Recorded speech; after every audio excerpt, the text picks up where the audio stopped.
Hi, my name is Tamika Chambers, and in this video, I'd like to share my story of a potentially traumatic experience that millions of people have gone through, and unfortunately, millions of people keep experiencing in this world.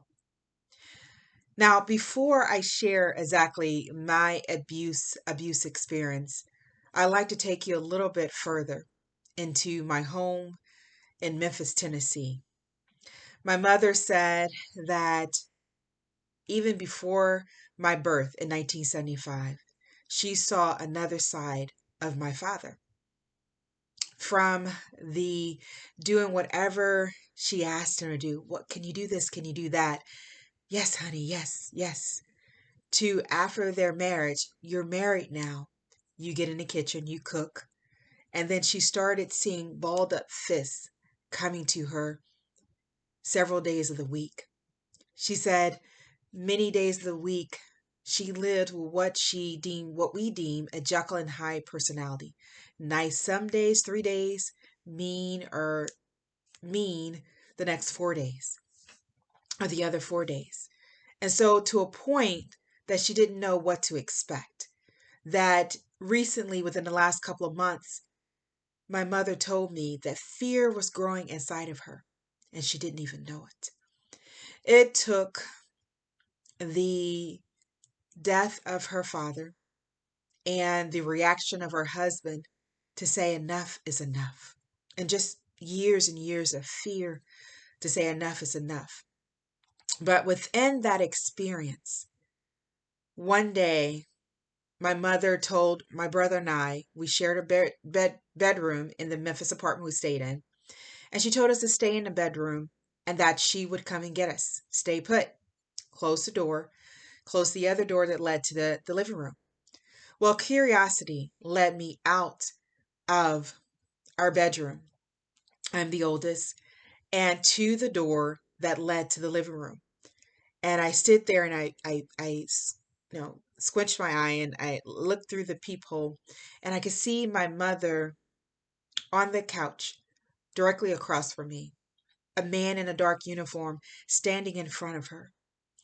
And I could see and feel an overwhelming sadness within me as I watched my mother's face and her arms and hands pointing to the officers, probably what was going on, what had happened, why they were called to the house. And I know there were two, I could only though see one. And so the next vivid experience I remember is being in the car with a lady that was driving, and she's in a trance, and somehow I spoke the words, "Daddy abuses mom." And it broke her out of her trance. And she came to me and she turned around to me and she said, "What did you just say?" And I sat up a little taller in my seat and I said, "Daddy abuses mom." And I felt good because I felt like she listened to me. By asking me, what did I say? She wanted to know what I was saying. And I felt good that I spoke the truth, even that I knew, courage to speak up. Well, the next um, memory I have is being in the kitchen of our Memphis apartment and my back facing the door and my father yelling and going on and just looking so full of anger. Like he just looked red as fire with balled fists, you know. And and he told me of everything he said. I remember him saying, I had no business telling what was going on at home. Can you imagine that? Have you ever been told that basically your truth does not matter? Well, I'm going to get to that in just a little bit. And so I looked at my mom and she just stood there and, she was afraid. Fear, I saw fear. And on the other side, I saw this ball of anger.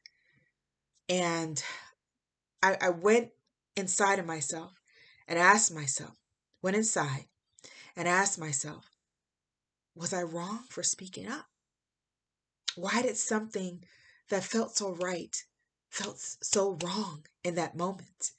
And I didn't know that seeds of doubt entered into my subconscious garden. When I went inside and questioned myself, seeds of doubt went into my subconscious garden and planted themselves there. So not too long after that, my mom moved to, we got on a Greyhound bus. She bought tickets. The three of us under the age of 5. I was 4, my brother, the next oldest was 3, and then my youngest brother was 1. And we traveled to Illinois to stay with my mother's family and a side of her family. And we stayed in the back house, in the back room of her house.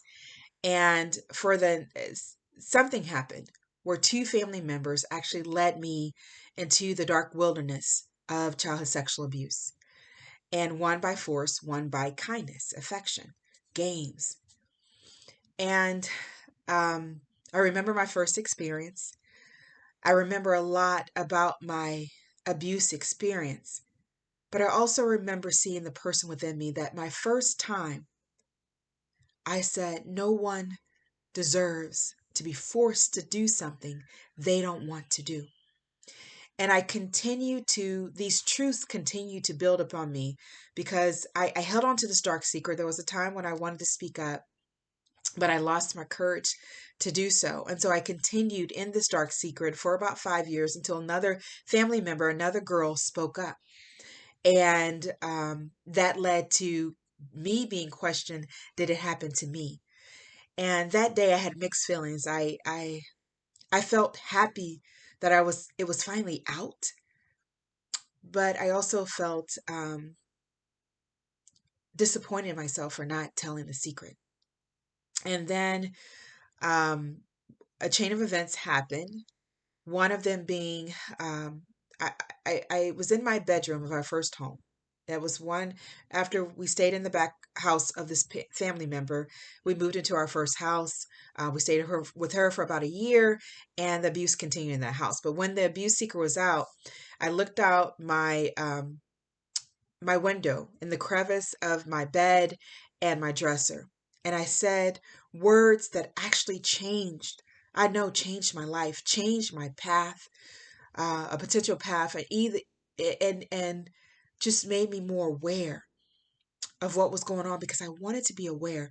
I didn't know what led me to the bathroom that day, that I felt like I was in a nightmare, and reality hit me, and I didn't want to be, I wanted to be awake. And so that day, without me articulating all this, I looked out my window and I said, I want to be aligned with nature. A series of events occurred where I got a copy of the King James Bible and I read the Bible, laid on my shaggy carpet, multicolored shaggy carpet, and I laid and I read the Bible from front to back.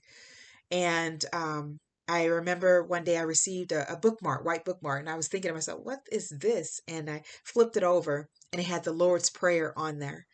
And I actually dropped to my knees and said the Lord's Prayer within 15 minutes.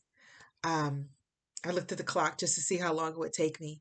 And then I learned about a guy that had this conviction to live his purpose, who experienced betrayal, but yet loved, who healed in the face of doubt, and who loved in the face of hatred and jealousy.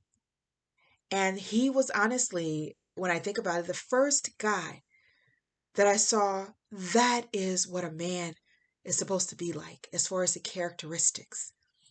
Now, you may be thinking this is religious. It has nothing to do with religion and has everything to do with spiritual, has everything to do with bringing me back to the person that I am meant to be, that they did not, the 2 family members, take anything from me, that I am greater than my childhood sexual abuse, that I am here for a purpose, that I will love despite what has been done to me. I forgive and I will heal myself and I will help others heal, because the message is you are greater than your experience. There is another way. Too many people, I didn't understand it. I went through my journey, and there was a time when I first got my St. Louis apartment and I started learning about sexual abuse, and I experienced some what they call survivor's guilt, because I didn't understand why it was that God preserved me? Why did I have to travel this route? You know, and I am back to a place of knowing why I traveled the route that I traveled. Why that so many people are still struggling from childhood sexual abuse because they're trying to make sense out of nonsense, like I did. They're trying to find themselves and all of this that has been heaped upon them, taking someone else's baggage of pain, someone else's cycle of pain, this generational cycle of pain. That as you see this light that is reflecting on me, we all have light within us. And we all have the ability to transmute our pain into the light that we are, and use it to not only heal ourselves, but to heal the world, to break the generational cycle of pain. Because childhood abuse is just a microcosm of the dark energy that continues to circulate around the world. When you think about a domestic violence, when you think about elderly abuse, when you think about labeling and demeaning people with words, all of that, we tend to experience those same key emotions that tend to be there and ready for us to grasp it. They are anger, they are betrayal, they are confusion, they are resentment, there are vengeance, there's shame, there's guilt, there's self-doubt that tend to direct us down paths that can teach us, yes, can remind us, yes, of who we are if we allow it to be. So many people are struggling with the memories of childhood sexual abuse, diagnosed with mental health conditions, anxiety, depression, PTSD, because those memories that we have, that projection of pain, is trying to find a home in us, but it does not belong. That's why it keeps rising up. It's rising to the surface because it does not belong in you. And within the memories I have, just like you, memories of betrayal, abuse. Within them, I saw my innocence. Within them, I saw my conviction. Within them, I saw lessons to learn and who I wanted to be. And I had that role model. I sought, I needed, I desired, I longed for a role model. And Jesus Christ was that role model. Now, I know there's a lot going on in the church. There's a lot. I just recently heard something about church, and I'm not here to talk about that. I am here to talk about spirit, this higher infinite intelligence, this higher spirit, this higher power that makes the world, the earth circulate around the sun, that keeps it in the galaxy, in darkness, with minute balls of light, that keeps it revolving and in place, that brings light and brings darkness, that let the trees bloom every year, flowers and plants, after experiencing rough wind, snow, rain, that they're able to bounce back. We are able to bounce back. We are this power. We are nature. We are from nature. We are nature. And within nature is everything we need to heal ourselves. We are resilient. We are here for a purpose. And I share my story because I tell you there is another way. Out of darkness, there is light, and that light is within you. And we can create what we did not have. We can create a generational cycle of love. But everything that we are stems from choice. We have to choose it. We have to choose to be who we are, that innocence, that beauty, that voice, that perseverance, that commitment, that desire in your heart that tells you you are more than your anxiety, that anxious feeling. You are more than your nightmares. And there is a way out. I know there is because I've been there. There is a way out. And even though memories will rise, you do not live in fear. We do not have a spirit of fear, but of love, power, and self-control. And that's in the book of Timothy. We are better than pain. We are light. We are love. And so I share my story hoping to reach one person because it's a domino effect. And that this message continues to spread that you are more than that it can happen, but every day is a choice.